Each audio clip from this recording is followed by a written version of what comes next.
स्वागत है आप सभी प्यारे प्यारे स्टूडेंट्स का। आज आपके सामने लेकर आए हैं हम आपकी क्लास 6th एनसीईआरटी की विज्ञान की बुक जिसका नाम है जिज्ञासा। अध्याय 9 इसके कंप्लीट हो चुके हैं और आज टाइम है अध्याय 10 को समझने का, इसके एक्सप्लेनेशन का। तो बिना वेस्ट किए टाइम का शुरू करते हैं अध्याय 10, सजीव विशेषताओं का अन्वेषण।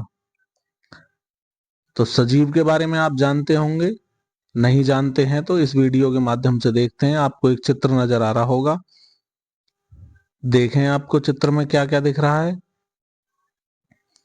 अवधि और आयुष अपने माता पिता के साथ सुबह सैर के लिए जाते हैं। अवधि घोंघे के कुछ खोल देखती है और उन्हें उठाने लगती है। उसकी माताजी उसे ऐसा ना करने के लिए कहती हैं और बताती हैं कि यह खोल एक जीवित घोंघे जो होते हैं उनका घर हो सकता है।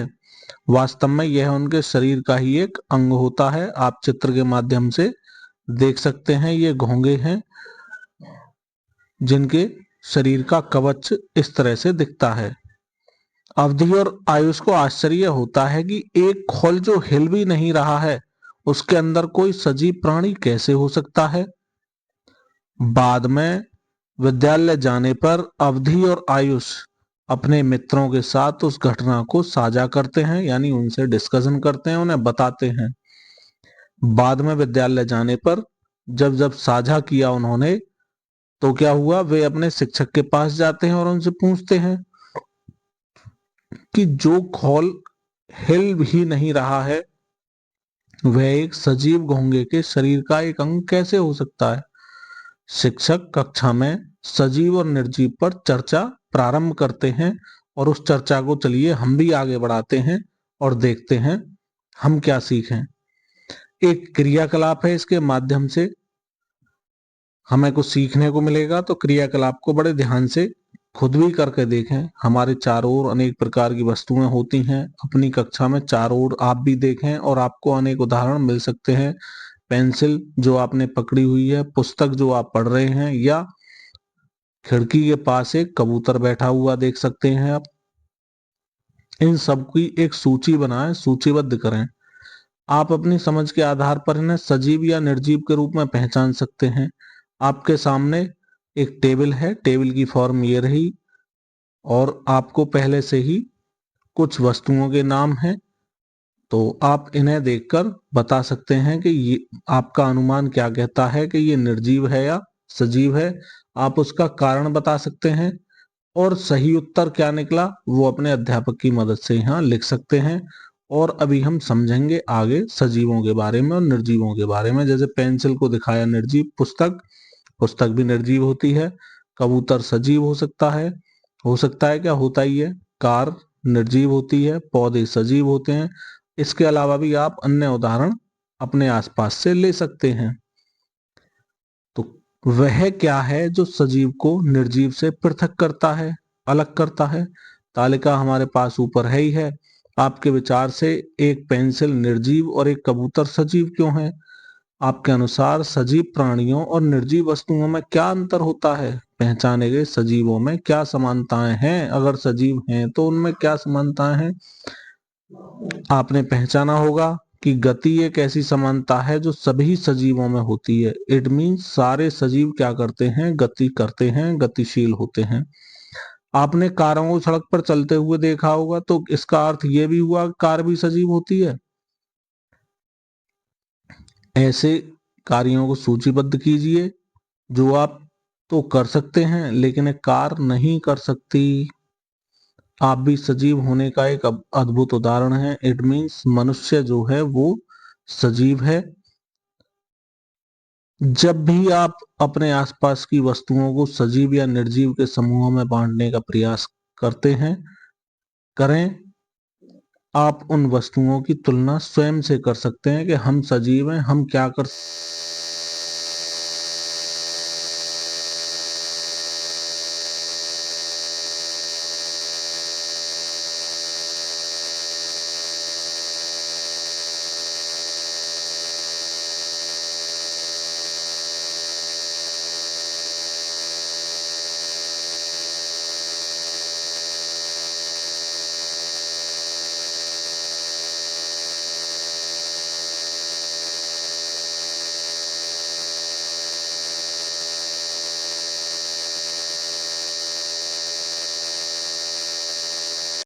कि वह निर्जीव है। अब कार को निर्जीव के रूप में वर्गीकृत करने के लिए आपने किन विशेषताओं का उपयोग किया? सजीव होने की मूल विशेषताओं को पहचानने के लिए इसी प्रकार बहुत सारी आप चर्चा जारी रख सकते हैं।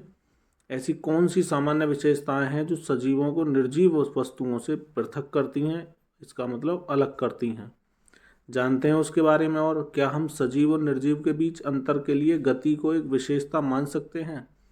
अपने आसपास की ऐसी 5 वस्तुओं की सूची बनाएं जो अपने आप गतिमान हो सकती हैं, यानी अपने आप गति कर सकती हैं। क्या आपके अनुसार सूचीबद्ध की गई 5 वस्तुएं केवल इसलिए सजीव हैं क्योंकि वे स्वयं गतिमान हैं? अब जंतुओं की भांति पौधे तो स्वयं एक स्थान से दूसरे स्थान पर गति नहीं करते, तो क्या आप उन्हें सजीव मान सकते हैं? यद्यपि पौधे एक स्थान से दूसरे स्थान पर गति नहीं करते, लेकिन वो कुछ निश्चित प्रकार की गतियां प्रदर्शित करते हैं। पौधों में गति का एक उदाहरण फूलों का खिलना है। पौधों में गति का अन्य उदाहरण कीटभक्षी पौधों में भी देखा जा सकता है। कीटभक्षी यानी कीटों को खाने वाले जो पौधे होते हैं। अब वो क्या करते हैं? कीटभक्षी पौधे अपने पोषण के लिए कीटों पर निर्भर करते हैं। इट मीन्स वो उन कीटों को खा जाते हैं।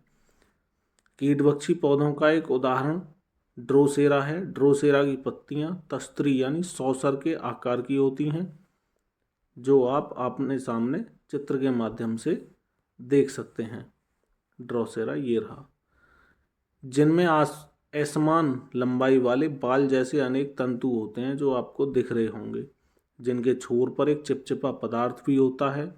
जब भी कोई कीट तस्त्री की सतह को स्पर्श करता है, यानी इस तस्त्री की सतह पर टच करता है या बैठता है, तो बाल अंदर की ओर ये मुड़ जाते हैं और मुड़ जाते हैं। उसके बाद अपने चिपचिपे छोर से कीट को ये क्या करते हैं?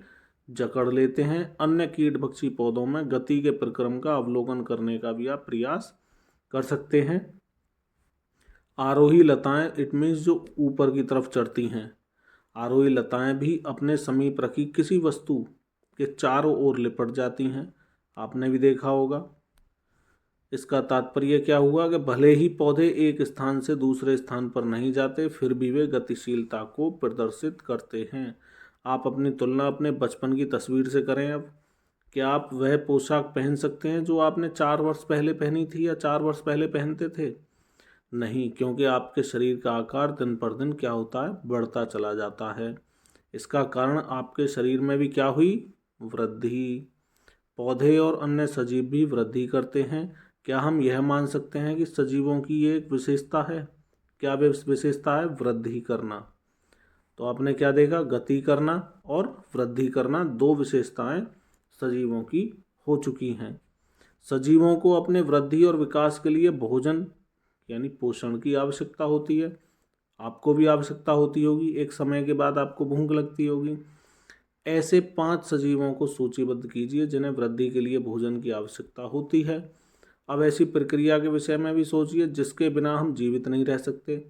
सामान्य रूप से चलने के बाद, दौड़ने के बाद और थोड़ा नृत्य करने के बाद, यानी डांस जब कर लेते हैं आप, तो उसके बाद आपके द्वारा प्रति मिनट ली जाने वाली श्वासों की संख्या गिनिए। आप क्या गौर करेंगे? आप क्या पाएंगे? क्या आप जो सांस ले रहे हैं उनमें कोई अंतर हुआ?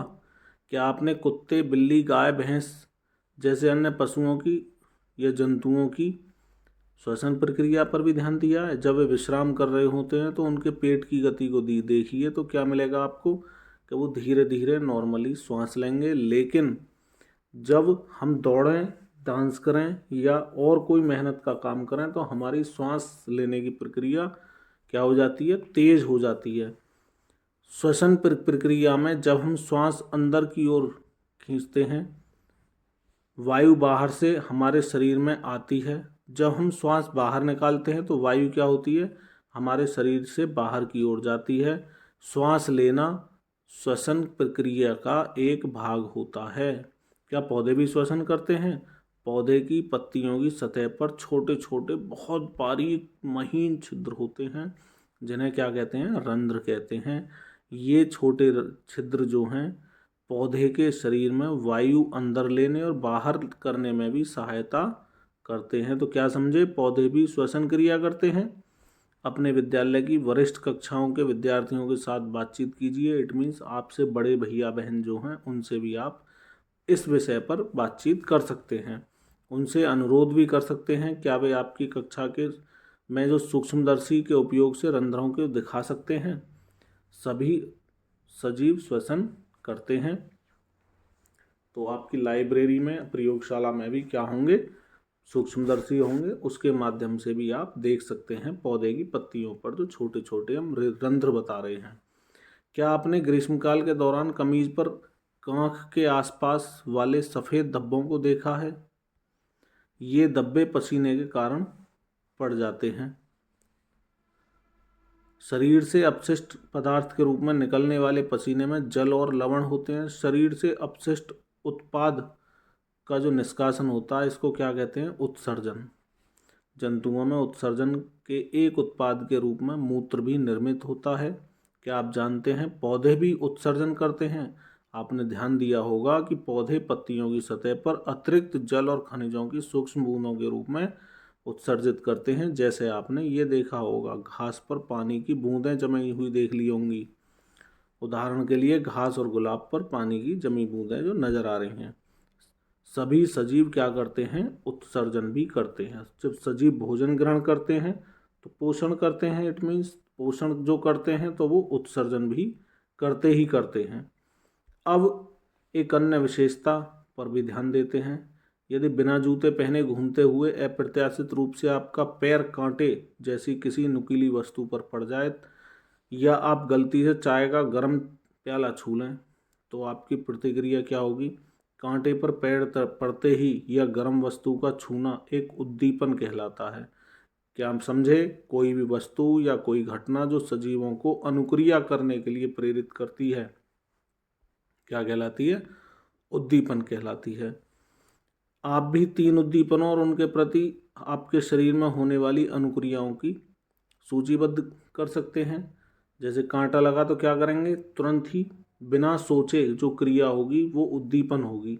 ऐसा नहीं है कि हम सोचेंगे कि भाई हमारा कांटा लग गया और यहाँ से पैर हटाना, नहीं।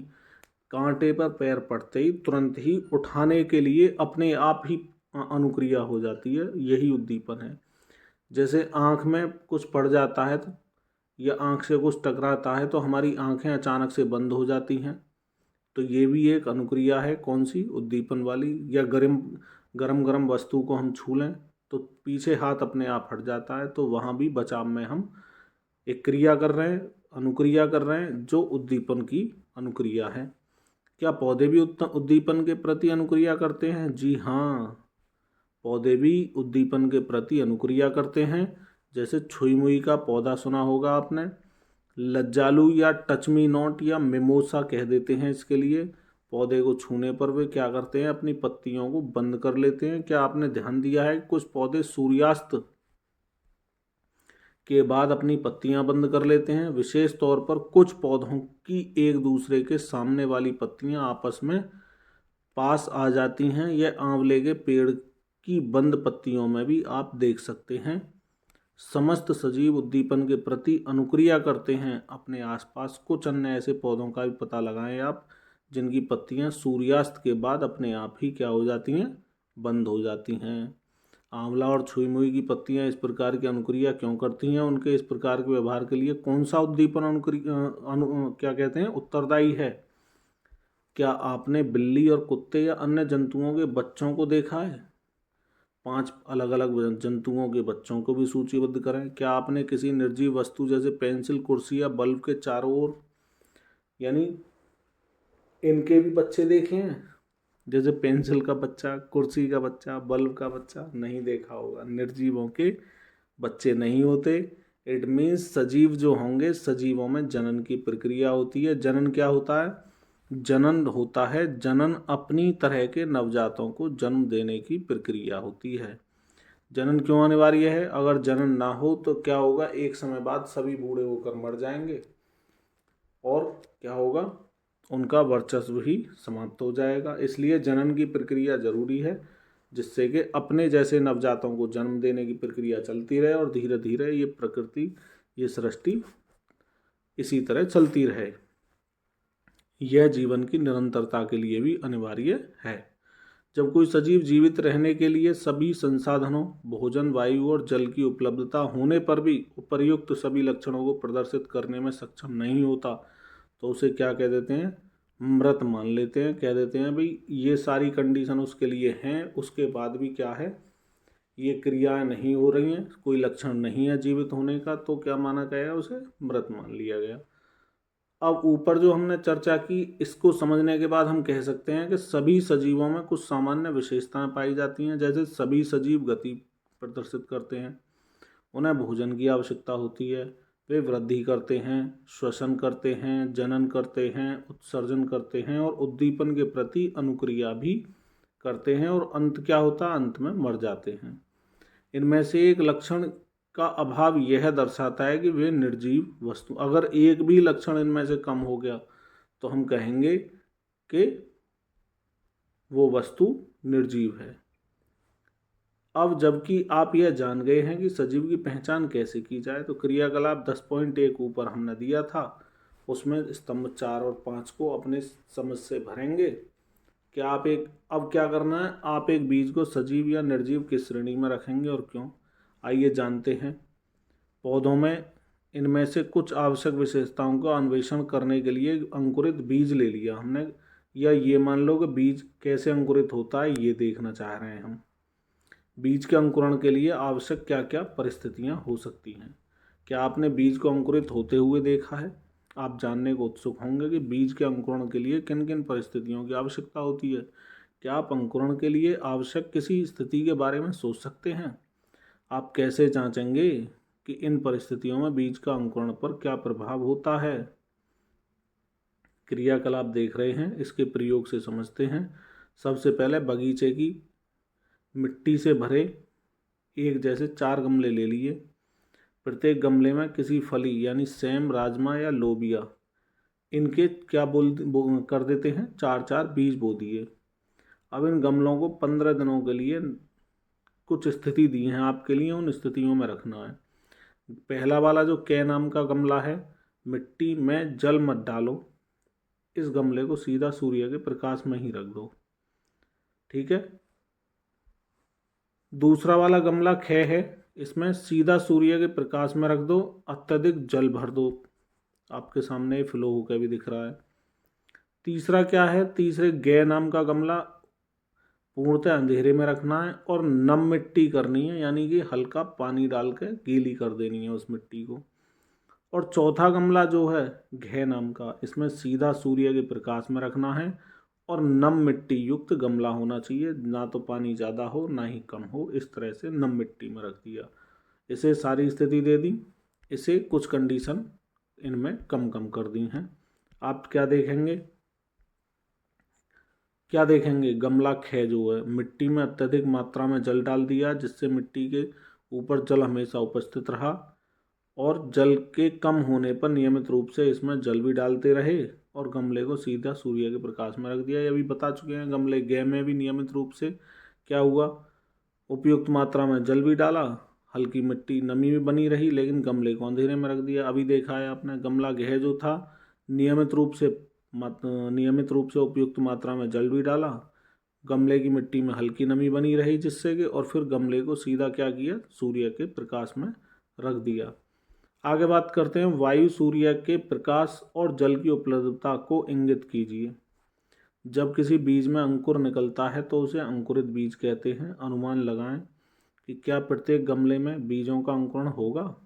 विभिन्न परिस्थितियों में रखे गए प्रत्येक गमले के विषय में आप पूर्वानुमान की एक तालिका बना लो, यानी पहले से जो अनुमान लगाते हैं कि क्या किसके साथ होगा।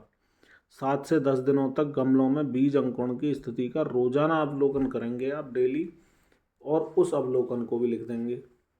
अपने पूर्वानुमान और अवलोकन दोनों की तुलना करें कि हमने जो सोचा था वो सही सोचा था क्या या गलत सोचा था, और हम किस निष्कर्ष पर निकले हैं। आपके सामने ये टेबल है। अब क्या देखते हैं, क्या आप सोचते हैं कि बीजों के अंकुरण के लिए सूर्य का प्रकाश अनिवार्य है? क्या आप प्रत्येक गमले में बीज को वायु, जल और सूर्य का प्रकाश मिल रहा है ये देख पाए? क्या कोई ऐसा गमला है जिसमें बीजों को वायु नहीं मिल रही? यदि ऐसा है तो क्यों नहीं मिल रही है? उन गमलों के बीजों का क्या हुआ जिनमें अत्यधिक जल डाला गया था? कौन से बीजों को वायु और जल दोनों प्राप्त हो रहे हैं? उन गमलों को पहचानिए जहाँ पर आपको बीजों का अंकुरण दिखाई दे रहा है। क्या आपका अवलोकन आपके पूर्वानुमान से मेल खाता है? अपने अवलोकन के पक्ष में संभावित जो कारण है वो लिख सकते हैं आप, और आप किस कंक्लूजन पर निकले ये भी बता सकते हैं अगर आपने एक्टिविटी की है तो। नहीं तो कंक्लूजन आपके सामने है। क्या है कि बीज के अंकुरण के लिए वायु, जल और सूर्य के प्रकाश में से क्या क्या अनिवार्य है? प्रत्येक गमले में उपलब्ध परिस्थितियों की तुलना कर लें। फली के बीजों के अंकुरण के लिए जल और वायु की उपयुक्त मात्रा की आवश्यकता होती है। बीजों को अंकुरण के लिए इन परिस्थितियों की आवश्यकता क्यों होती है? क्या आप ऐसा सोचते हैं कि इन परिस्थितियों में से किसी एक या एक से अधिक परिस्थितियों का अभाव यानी कमी बीज के अंकुरण को प्रभावित करेगा? आइए समझते हैं कि ये परिस्थितियां जो हैं बीज के अंकुरण में किस प्रकार सहायता करती हैं। क्रियाकलाप है आपके सामने 10.2, उसमें प्रभाव आप देख सकते हैं। अब आते हैं जल। बीजों को अंकुरण के लिए जल की आवश्यकता होती है। जल बीजों को उनकी वृद्धि के लिए अनिवार्य प्रक्रिया को पूरा करने में सक्षम बनाता है। बीज के बाह्य आवरण को क्या कहा जाता है? बीज आवरण। जैसे आपके सामने ये बीज है, बाहर जो इस पर कवर है इसी को क्या कहेंगे? बीज आवरण कहेंगे।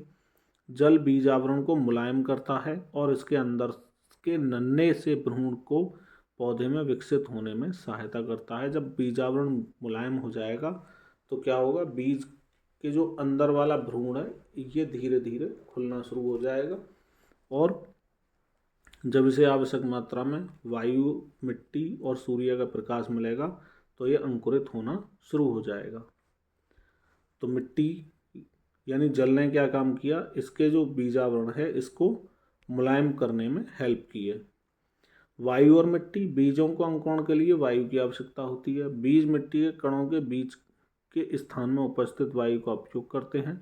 मिट्टी के कणों के बीच में वायु भरी होती है। इसके अतिरिक्त मिट्टी के कणों के बीच के स्थान के कारण जड़ें आसानी से बढ़ भी जाती हैं जब उन्हें प्रॉपर मात्रा में क्या मिलती है? वायु मिलती है। प्रकाश और अंधकार की परिस्थितियाँ। हमने सीखा कि फलों जो फली है, फली के बीजों के अंकुरण के लिए प्रकाश अनिवार्य नहीं है। अंकुरण के लिए तो प्रकाश अनिवार्य नहीं है, लेकिन आगे वृद्धि और विकास करने के लिए प्रकाश की आवश्यकता जरूर होगी। सामान्यतः अधिकांश बीजों को अंकुरण के लिए प्रकाश की आवश्यकता नहीं होती, किंतु अंकुरण के पश्चात नवोत्भिद की प्रक्रिया यानी वृद्धि के लिए सूर्य के प्रकाश की आवश्यकता होती है। अध्याय आपने पढ़ा था उचित आहार स्वस्थ शरीर का आधार। अगर आपने नहीं पढ़ा है तो हमारी प्लेलिस्ट में जाकर देख सकते हैं, क्लास 6 की बनी हुई है। इसमें आपने सीखा कि मनुष्य को उत्तम स्वास्थ्य और उचित वृद्धि के लिए संतुलित भोजन की आवश्यकता होती है, और इसी प्रकार पौधों को भी उचित वृद्धि और विकास के लिए अनुकूल परिस्थितियों एवं पोषक तत्वों की आवश्यकता होती है। आपके विचार से कौन सी अन्य परिस्थितियां बीज के अंकुरण को प्रभावित करेंगी? आप कमेंट बॉक्स में जाकर हमें बता सकते हैं। अब बात कर रहे हैं कॉलियस और पिटूनिया जैसे कुछ पुष्पीय पौधों में बीजांकुरण के लिए प्रकाश की आवश्यकता होती है। कुछ दो पौधे दिखाए हैं आपके सामने, इनमें बीजांकुरण के लिए भी पौधे के लिए कभी भी प्रकाश की आवश्यकता हमेशा बनी रहेगी, ये कह सकते हैं। इन बीजों को मिट्टी से ढकने पर इनका अंकुरण बाधित होता है। वहीं कैलेंडुला और जीनिया जैसे कुछ पुष्पीय पौधों में बीजांकुरण के लिए अंधकार की आवश्यकता होती है। ये अंधेरे में ही अंकुरण होगा इनके बीजों का, ये मानेंगे इन दोनों का। इन बीजों को पर्याप्त मिट्टी से ढका भी जाना चाहिए। ये आपके लिए जनरल नॉलेज की बात हो गई। क्रियाकलाप के से आप क्या सीखते हैं वो आपके सामने है। क्रियाकलाप के बारे में बात कर रहे हैं। सजीवों की कौन सी विशेषताओं के कारण आपने क्रियाकलाप 10.1 और 10.2 में दिखाई दिया आपको वृद्धि वगैरह की श्रेणी। और सजीवों क्या आपको बात कर रहे हैं, क्या सजीवों की अन्य कोई विशेषता इन पौधों में दिखाई देती है? अब हम पौधों में स्पष्ट रूप से दिखने वाली एक विशेषता यानी वृद्धि और गति का अध्ययन करते हैं, जिसकी वजह से ये वृद्धि करते हैं और गति का भी हम कह सकते हैं। पौधे सूर्य के प्रकाश के प्रति किस प्रकार अनुक्रिया करते हैं? क्या सूर्य का प्रकाश पौधों के विभिन्न भागों की वृद्धि की दिशा की को प्रभावित करता है? किसी पौधे को उल्टा रखे जाने पर इसकी जड़ें और प्ररोह की वृद्धि किस दिशा में होगी? आप इन प्रश्नों का उत्तर खोजने के लिए क्रियाकलाप की योजना बनाएंगे। आपके सामने एक क्रियाकलाप है, इसे देख लेते हैं। कुछ फली और चने के बीज ले लीजिए और उन्हें नम कपड़े या नम टिश्यू पेपर में अंकुरित होने दीजिए। उन्हें छोटी जड़ और छोटी प्रारोह वाले नवोद्भिद में विकसित होने तक अंकुरित कीजिए। अब कांच के 3 बीकर या गिलास ले लीजिए, उन पर कै ख ग नाम का लेबल लगा दें। कांच की 3 प्लेट लें। मोटे कोमल सूती धागे की सहायता से प्रत्येक प्लेट की एक ओर सतह से मोटा ब्लॉटिंग पेपर या टिश्यू पेपर बांध दें। प्रत्येक प्लेट पर एक नवोद्भिद को मोटे कोमल सूती धागे की सहायता से बांध दीजिए। यह सुनिश्चित कीजिए कि नवोद्भिद यानी नया बीज से जो अंकुरण हुआ है वो क्षतिग्रस्त ना हो। आपके सामने चित्र के माध्यम से इन्हें दिखाया गया है। बीकर क और ग में नवोद्भिद युक्त कांच की एक प्लेट को सीधा रख दें। आगे 10.2 क और ग में दर्शाया गया है। बीकर ख में प्लेट को इस प्रकार व्यवस्थित करें कि नवोद्भिद का प्ररोह नीचे की ओर और जड़ ऊपर की ओर उल्टा कर दें। मतलब यह सुनिश्चित करते हुए कि नवोद्भिद जल की सतह से ऊपर है, तीनों बीकर में जल डाल दिया जाए। ये रही प्रक्रिया आपके सामने। क्या दिखाया है? सभी दिशाओं से आते सूर्य के प्रकाश में रखा सीधा पौधा है। ये आपके सामने सभी दिशाओं से आते सूर्य के प्रकाश में रखा ये उल्टा पौधा है आपके सामने। नेक्स्ट है एक दिशा से आते सूर्य के प्रकाश में रखा पौधा है, केवल एक डायरेक्शन से दिखा दिया। और बॉक्स के अंदर का भी आपके सामने ये दृश्य है। ठीक है, समझ गए होंगे। आगे देखते हैं इसके बारे में। सभी परिस्थितियों में ब्लॉटिंग पेपर के निचले भाग को जल से पूरी तरह से गीला होने दीजिए। इस प्रकार गीले ब्लॉटिंग पेपर से नवोद्भिद को नमी प्राप्त होगी। चित्र में दर्शाए गए के अनुसार बीकर क और बीकर ख को सूर्य के प्रकाश में रख दिया। ग को एक गत्ते के बॉक्स में इस प्रकार रखना है कि नवोद्भिद को केवल एक छोटे गोल छेद के माध्यम से एक दिशा से ही सूर्य का प्रकाश मिले। अपने पूर्वानुमान और अवलोकन आप लिख सकते हैं कि क्या पूर्वानुमान रहेगा और क्या अवलोकन लास्ट में निकल के आता है। आपके अवलोकन के अनुसार बीकर क और ख और ग में जड़ और प्ररोह की वृद्धि की दिशा क्या है? क्या आपके अवलोकन आपके पूर्वानुमान से मेल खाते हैं? आप इस क्रियाकलाप से क्या निष्कर्ष निकालते हैं? फिर से एक बार चित्र को दिखाया गया है आपके सामने। सीधा पौधा, हर दिशा से यानी प्रत्येक दिशा से क्या आ रहा है? सूर्य का प्रकाश।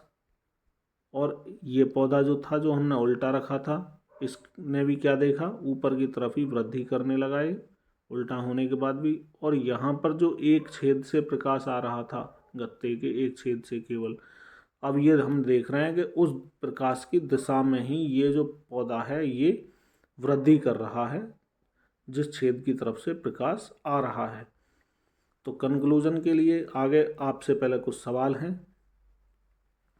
और फिर जवाब हैं। तो क्या पौधे को सीधा रखे जाने पर जड़ क्या हुई? नीचे की ओर वृद्धि करती है और प्ररोह की वृद्धि ऊपर की दिशा में हो जाती।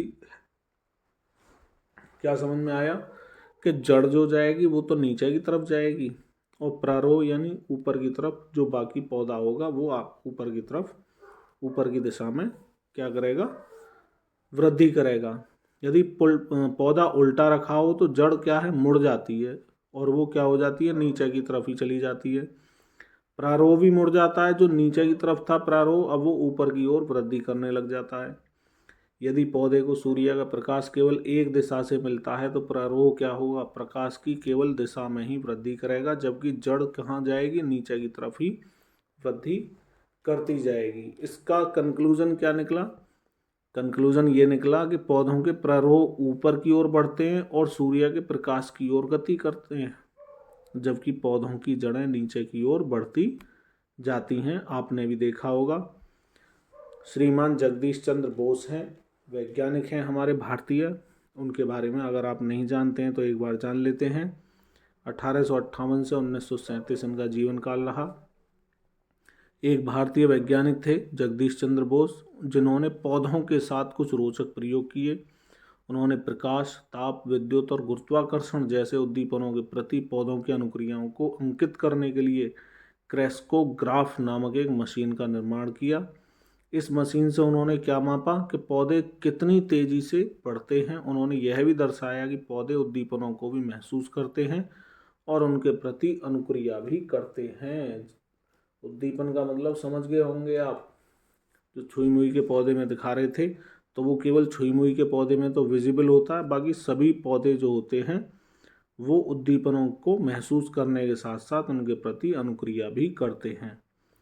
पौधे का जीवन चक्र समझते हैं। हमने सीखा कि अंकुरण के लिए अपेक्षित परिस्थितियों और पौधे कैसे बढ़ते हैं तथा गति प्रदर्शित करते हैं।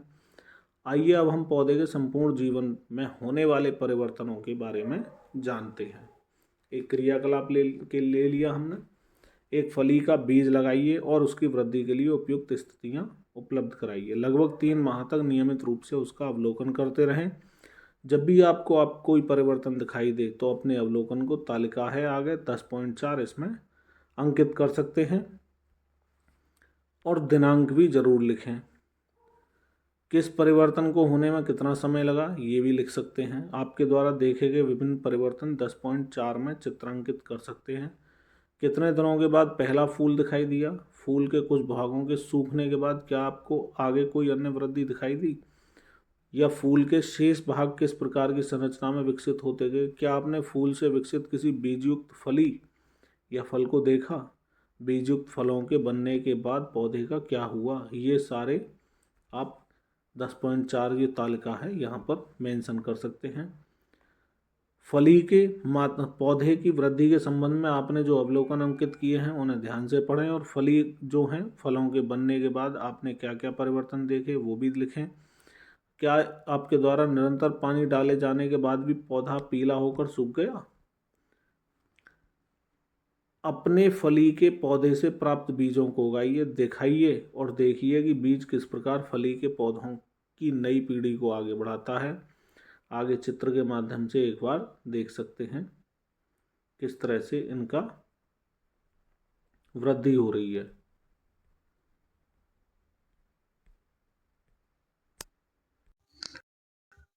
पहली अवस्था होती है बीज।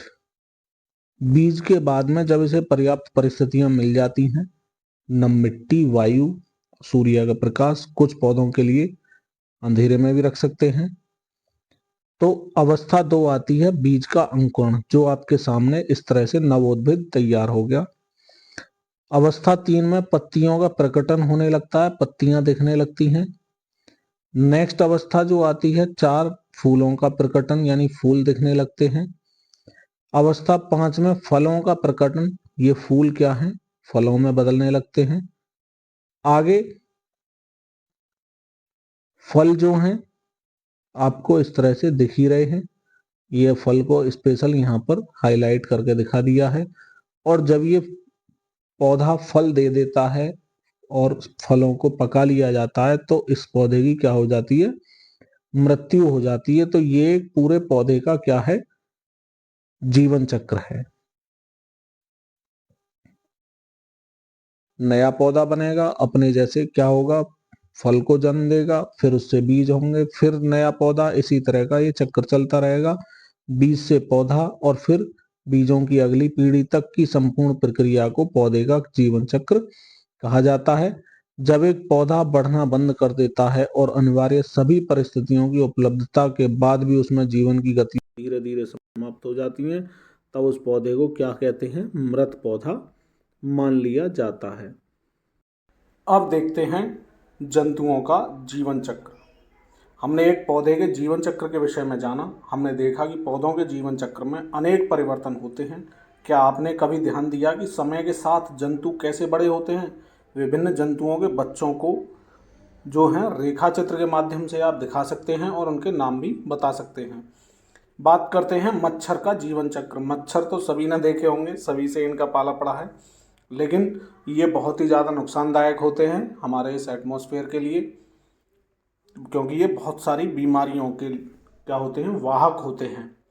तो करते हैं स्टार्ट इसके बारे में जानना। अपने आसपास मच्छरों की भिनभिनाहट की आवाज़ सुनना हम सबके लिए एक सामान्य सा अनुभव है। मादा मच्छर खून चूसने वाले कीट हैं जिनसे, ध्यान दें, मादा मच्छर हैं जिनसे मलेरिया, डेंगू और चिकनगुनिया जैसी अनेक बीमारियों का संचरण हो सकता है, यानी फैल सकती हैं। आपने समाचार पत्रों, स्कूल के सूचना पट या जागरूकता अभियानों के माध्यम से जाना होगा कि मच्छरों के प्रजनन की रोकथाम की जानी चाहिए। इट मीन्स इनमें क्या हो, नए मच्छर पैदा होने से रोक देना चाहिए। तो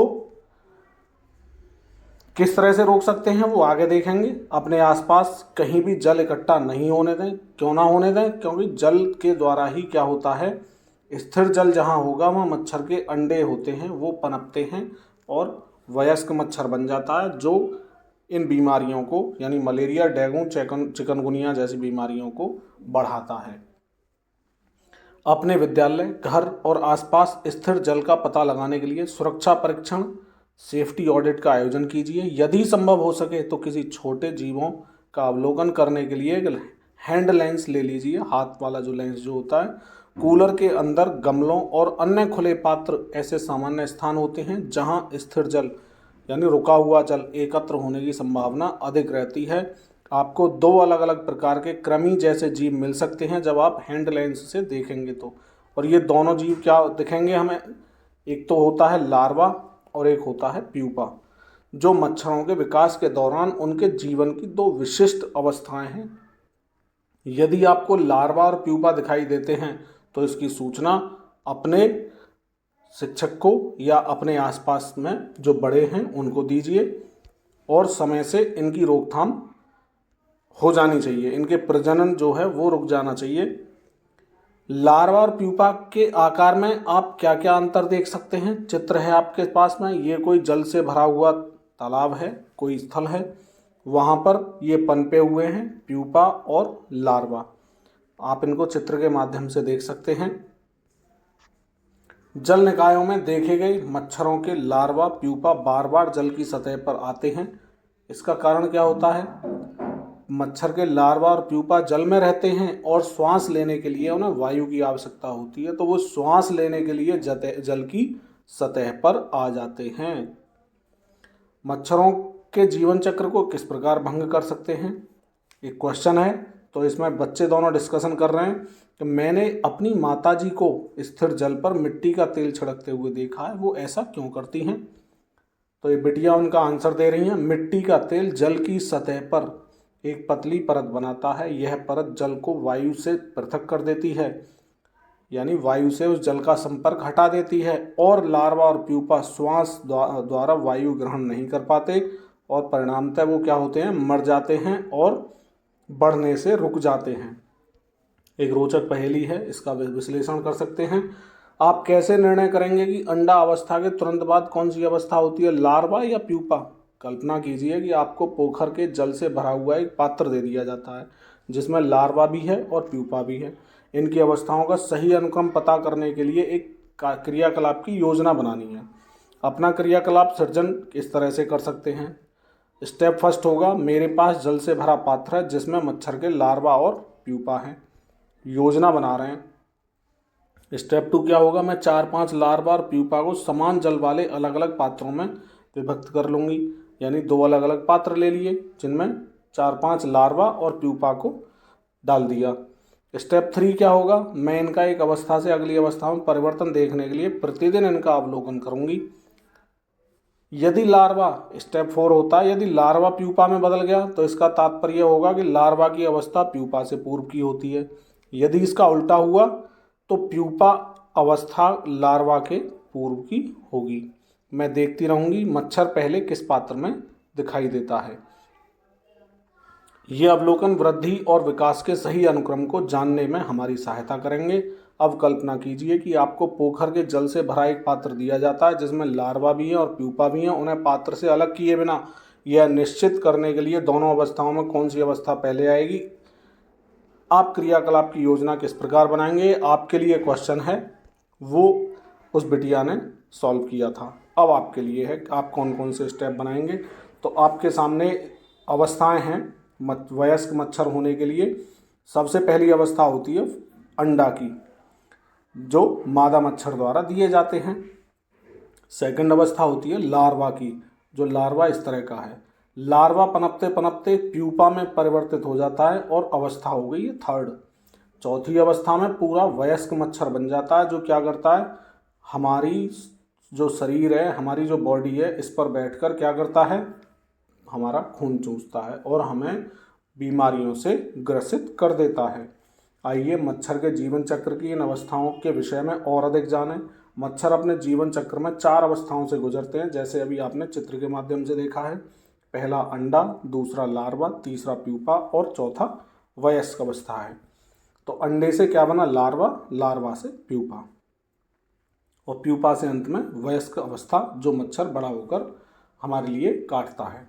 प्यूपा से निकला वयस्क मच्छर जल की सतह पर थोड़ा विश्राम करता है और फिर उड़ जाता है। वयस्क मच्छर 10 से 15 दिन तक जीवित रह सकता है। हमने देखा कि एक मच्छर अपना जीवन अंडे यानी फर्स्ट अवस्था के रूप में आरंभ करता है। अंडे का विकास लार्वा यानी अवस्था सेकंड के रूप में होता है। लार्वा का विकास प्यूपा यानी अवस्था थर्ड के रूप में होता है और प्यूपा वयस्क मच्छर कह सकते हैं अवस्था फोर्थ में परिवर्तित होता है। वयस्क मादा मच्छर सीधे जल पर या जल के समीप अंडे देती है और यह चक्र क्या है, चलता ही रहता है। मच्छर के जीवन चक्र की विभिन्न अवस्थाओं के दौरान उसकी बाह्य आकृति यानी बाहर से तो दिखने वाली जो शरीर की रचना है, उसके शरीर का आकार और संरचना में महत्वपूर्ण परिवर्तन होते रहते हैं, बदलाव होते रहते हैं। अंडे का आकार लार्वा से बहुत भिन्न होता है। अंडा और लार्वा दोनों में काफ़ी अंतर होता है, आपने भी देखा। लार्वा प्यूपा से डिफरेंट होगा, अलग होगा। प्यूपा वयस्क मच्छर से भी बहुत अलग दिखाई देगा। हमें यह कल्पना करना आसान है कि एक जो मच्छर है एक प्यूपा से निकलता है। रेशम कीट की बात कर रहे हैं। रेशम कीट सिल्क मोथ भी जीवन की 4 अवस्थाओं से गुजरता है, अंडा, लार्वा, प्यूपा और वयस्क। अंडे लार्वा के रूप में स्फुटित होते हैं यानी लार्वा के रूप में फूट जाते हैं, बन जाते हैं, फिर आकार में बढ़ते हैं। प्यूपा में परिवर्तित होने से पहले लार्वा धागे जैसा पदार्थ स्रावित करते हैं। जो लार्वा की फॉर्म है, लार्वा की अवस्था है, उससे धागे जैसा पदार्थ निकलता रहता है जो उनके चारों ओर लिपट जाता है। यही वो रेशे हैं जिनका उपयोग हम रेशमी वस्त्र बनाने के लिए करते हैं। भारत में खादी और ग्रामोद्योग आयोग KVIC ने रेशम के उत्पादन के लिए अनेक केंद्र स्थापित किए हैं और ये सिल्क मोथ को पाला जाता है जिससे कि हमें रेशम मिलती है। तो ये हमारे लिए लाभदायक कीट हुआ और मच्छर हानिकारक कीट हुआ। इसके बाद देखते हैं मेंढक का जीवन चक्र। मेंढक के बारे में, अवधि और आयुष आज पूरी बाह की शर्ट और फुल पैंट पहने हुए हैं। एक सप्ताह से रुक रुक कर बारिश हो रही है। वे अपने सहपाठियों के साथ एक क्रियाकलाप करने के लिए बाहर जा रहे हैं। अपने विज्ञान शिक्षक के मार्गदर्शन में थोड़ा सा चलने के बाद वे एक उथले तालाब पर पहुंच जाते हैं, यानी जहां पर पानी भरा हुआ है कहीं और कहीं पानी नहीं भरा हुआ है। यह स्थान पेड़ों और लंबी घास से घिरा हुआ है। शिक्षक उन्हें बिना कोई छेड़छाड़ किए यानी कहीं कुछ भी टच नहीं करना और दूरी से सब कुछ देखने के लिए वार्न करते हैं, सचेत करते रहते हैं। आप सब भी बारिश के मौसम में एक मार्गदर्शक यानी अपने टीचर हो सकते हैं, अपने माता पिता हो सकते हैं, उनके साथ छोटे जल निकाय यानी जहाँ पर पानी भरा हुआ रहता हो, इकट्ठा रहता हो, उस पर जा सकते हैं और उपयुक्त सुरक्षा सावधानियों का भी आपको हाँ जी पालन करना है। उनकी देखरेख में ही रहना है, किसी चीज़ को हाथ नहीं लगाना है और इस तरह आप संबंधित जानकारी प्राप्त कर सकते हैं। आप तालाब के किनारे जल की सतह पर सफ़ेद जेली जैसी किसी पदार्थ का अवलोकन कर सकते हैं। तालाब के किनारे पर सफ़ेद जेली जैसा पदार्थ मिलेगा। यह जेली जैसा पदार्थ जल में या उसके आसपास उगने वाली किसी पौधे के साथ भी संलग्न हो सकता है यानी चिपका हुआ हो सकता है। यह जेली जैसा पदार्थ मेंढक के अंडे का समूह होता है जिसे जलांडक के रूप में जाना जाता है। चित्र 10.7 में दर्शाए गए मेंढक के जीवन चक्र की सभी अवस्थाओं की विशेषताओं का अवलोकन कीजिए। आप दी गई अवस्थाओं कैक है, गैग है, अड़े और चय का अनुक्रम कैसे सुनिश्चित करेंगे, यानी ये किस सीक्वेंस में आएंगे, पहले कौन सा चरण होगा, फिर उसके बाद कौन सा, फिर उसके बाद कौन सा। कुछ अवस्थाएं अपने आरंभिक और अंतिम आकारों में स्पष्ट परिवर्तन दर्शा रही हैं। इन परिवर्तनों को तालिका 10.5 है आगे, उसमें सूचीबद्ध कर सकते हैं। आपके सामने तालिका है। 10.5 में ये आपके सामने है। कुछ अवस्थाएं एक साथ रखी गई हैं, जैसे चित्र 10.7 में क और च अवस्थाओं को साथ रखा है अवस्था 1 में। अब इस तरह से हम फाइनली कह सकते हैं कि मेढक के जीवन चक्र में 4 अवस्थाएं आपको मिलेंगी। नंबर 1 होगी टैडपोल अवस्था, नंबर 1 होगी अंडा अवस्था, जो आपको मैं चित्र के माध्यम से दर्शाना चाह रहा हूँ। ये वाली, ये रही अंडा अवस्था, जिसमें 1 दिन तक अंडे की अवस्था में रहता है, जो भ्रूण अवस्था में बाद में परिवर्तित हो जाती है। टैडपोल अवस्था होती है दूसरी अवस्था, देखिए आपके सामने।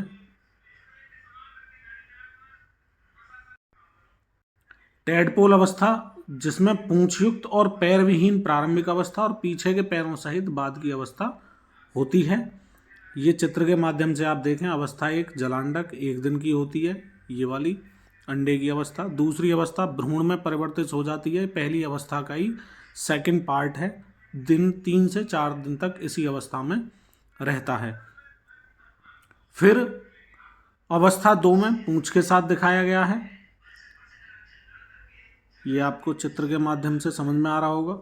अवस्था 2 का प्रथम चरण है पूंछ के साथ टैडपोल। दिन कितने 7 से 10 दिन इसी अवस्था में रहता है, ये वाली जो अवस्था है।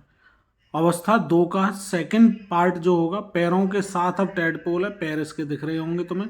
8 से 10 सप्ताह तक इसी अवस्था में रहता है टैडपोल। उसके बाद में अवस्था 3 में मंडूकक अवस्था है, 12 सप्ताह तक इसी अवस्था में रहता है। अवस्था 4 में वयस्क मेढक बन जाता है और 14 सप्ताह तक की इसकी ये अवस्था होती है। निम्नलिखित बिंदुओं पर कक्षा में चर्चा कर सकते हैं आप। मेढक के अंडे उन अन्य अंडों से किस प्रकार भिन्न है, जो आपने पहले कभी देखे होंगे। कौन सी अवस्था की अवधि सबसे कम लगी आपको, कौन सी की सबसे अधिक लगी। क्या मेढक के जीवन चक्र की विभिन्न अवस्थाओं के दौरान उनके आवास में कोई परिवर्तन होता है और उस अवस्था में विशिष्ट विशेषताएं किस प्रकार सहायक होती हैं। चित्र 10.8 का अवलोकन करना है। आप देखेंगे कि टैडपोल के पिछले पैर विकसित हो गए हैं, किंतु फिर भी उसकी पूंछ है, आपने अभी देखा है। पूंछ उन्हें क्या करती है, जल में तैरने में सहायता करती है। धीरे धीरे टैडपोल छोटे मेढक की तरह दिखने लगते हैं, जिन्हें मंडकूक कहा जाता है। वे अब भी जल में रहते हैं, लेकिन कुछ समय थल पर भी बिताना प्रारंभ कर देते हैं। थल मीन्स जमीन पर, सूखा टुकड़ा जो होता है जमीन का। वे बड़े होते जाते हैं और उनकी पूंछ क्या होती है, फिर धीरे धीरे पूरी तरह लुप्त हो जाती है, समाप्त हो जाती है। उनके पैर बलवान हो जाते हैं, जिससे उन्हें कूदकर स्थल पर आने में सहायता मिलती है। पूर्ण विकसित वयस्क मेढक बनने पर वे जल और थल दोनों में रहते हैं। इसे तो आप जानते ही होंगे कि मेढक जल और थल दोनों में रहता है। कुछ बच्चों के माइंड में चित्र हैं। आपके विचार से क्या पक्षी भी जीवन चक्र की विभिन्न अवस्थाओं में महत्वपूर्ण परिवर्तन प्रदर्शित करते हैं। जंतुओं का जीवन चक्र पौधों के जीवन चक्र से किस प्रकार भिन्न होता है। इस तरह के क्वेश्चन आपके माइंड में भी आने चाहिए, जिज्ञासु होना चाहिए और उनके फिर निष्कर्ष पर भी निकलना चाहिए, अपने बड़ों से, शिक्षकों से जानकारी लेते हुए। पौधे और जंतु सजीव जगत का एक भाग हैं। वे अपने जीवन काल में अनेक परिवर्तनों से गुजरते हैं। हमने सीखा कि एक छोटा सा पौधा वृद्धि करके एक बड़े वृक्ष में विकसित हो जाता है। हमने यह भी सीखा कि जंतु किस प्रकार वृद्धि करते हैं और बच्चे में से वयस्क में परिवर्तित हो जाते हैं, यानी वयस्क बन जाते हैं। प्रत्येक जंतु की यह यात्रा भिन्न होती है, जो उसे अनोखा और विशिष्ट बनाती है। हमने प्यूपा को कीटों में और टैडपोल को मेढक में भी परिवर्तित होते हुए देखा है। इस प्रकार के परिवर्तन पौधों और जंतुओं के जीवित रहने और अपनी प्रजाति की निरंतरता को बनाए रखने के लिए महत्वपूर्ण होते हैं। हमें भी उनका और उनके वास स्थानों का, आवासों का ध्यान रखना चाहिए। उनके आवास विकसित और सुरक्षित करके हम इस समृद्ध सजीव जगत में अपना योगदान दे सकते हैं। इस चैप्टर में आए हुए प्रमुख शब्द ये हैं, आप देख सकते हैं। सारांश के रूप में एक बार पढ़ लेते हैं। हमारे आसपास की वस्तुओं को सजीव और निर्जीव में श्रेणीकृत किया जा सकता है। सजीवों की मूल विशेषताएं क्या होती हैं। वे गति करते हैं, खाते हैं, वृद्धि करते हैं, श्वास लेते हैं, उत्सर्जन करते हैं, उद्दीपन के प्रति अनुक्रिया करते हैं, जनन करते हैं और मरते भी हैं। इनमें से किसी भी विशेषता की अगर अनुपस्थिति हो जाए, यानी किसी एक की भी कमी हो जाए, तो ये पता चलता है कि वो सजीव नहीं है। प्रत्येक सजीव अपने जीवन काल में अनेक अवस्थाओं से गुजरता है। बीजों का अंकुरण जल, वायु, उपयुक्त प्रकाश और या फिर अंधकार की परिस्थितियों की उपलब्धता पर निर्भर करता है। बीजों के अंकुरण के समय जड़ें सामान्यतः यानी ज़्यादातर नीचे की तरफ और जबकि प्ररोह क्या होता है ऊपर की तरफ वृद्धि करते हैं। एक पौधे का जीवन चक्र बीज के अंकुरण से आरंभ होता है और उसके बाद वह वृद्धि और विकास की अनेक अवस्थाओं से गुजरता है। इनमें पुष्पन यानी फल और बीज उत्पादन सम्मिलित होते हैं। उनके जीवन चक्र के दौरान उत्पन्न बीज नए पौधों में अंकुरित हो जाते हैं और फिर से पौधा बन जाता है। पौधे बनने के बाद में फिर से उसमें यही अवस्थाएं आती जाती हैं, पुष्पन और बीज उत्पादन, और ये फिर चक्र चलता रहता है। एक जंतु का जीवन चक्र जनन के फलस्वरूप नवजात के जन्म से आरंभ होकर वृद्धि और विकास की विभिन्न अवस्थाओं से गुजरता है। तत्पश्चात वयस्क अवस्था आती है और अंततः मृत्यु हो जाती है। जनन की प्रक्रिया जीव की निरंतरता को भी सुनिश्चित करती है। मच्छर अपने जीवन काल में अंडे, लार्वा, प्यूपा और वयस्क 4 अवस्थाओं से गुजरते हैं। इसी तरह मेंढक की भी 4 अवस्थाएं होती हैं, अंडे, टैडपोल, मंडूकक या फ्रॉगलेट कह देते हैं इसे, और चौथी अवस्था होती है वयस्क अवस्था। कुछ सजीवों जैसे मच्छरों और मेंढकों के जीवन चक्र की विभिन्न अवस्थाओं में महत्वपूर्ण परिवर्तन होते हैं। ये परिवर्तन उनके शरीर के आकार, संरचना और कभी कभी आवास में भी देखे जा सकते हैं। इस चैप्टर को हमने बड़े अच्छे से समझा है। आप भी इसके प्रश्नों के उत्तर दे सकते हैं। अगर आपको कहीं परेशानी आती है तो कमेंट बॉक्स में आकर के हमें बता सकते हैं। इसी के साथ मैं विपिन शर्मा आज की क्लास को यहीं पर समाप्त करता हूं। मिलते हैं नई वीडियो में नई क्लास के साथ। और हाँ, अगर आपने अभी तक वीडियो को लाइक नहीं किया है तो लाइक करके जाएं, जिससे कि आने वाले टाइम में सारी वीडियो आप तक पहुंचती रहें। इसके लिए भी आपको क्या करना होगा, चैनल को सब्सक्राइब और शेयर कर देंगे अपने सभी मित्रों, दोस्तों, सखाओं, बंधुओं के साथ, जिससे कि उन सब तक भी ये बेनिफिट मिल सके। जय हिंद, जय भारत, वंदे मातरम।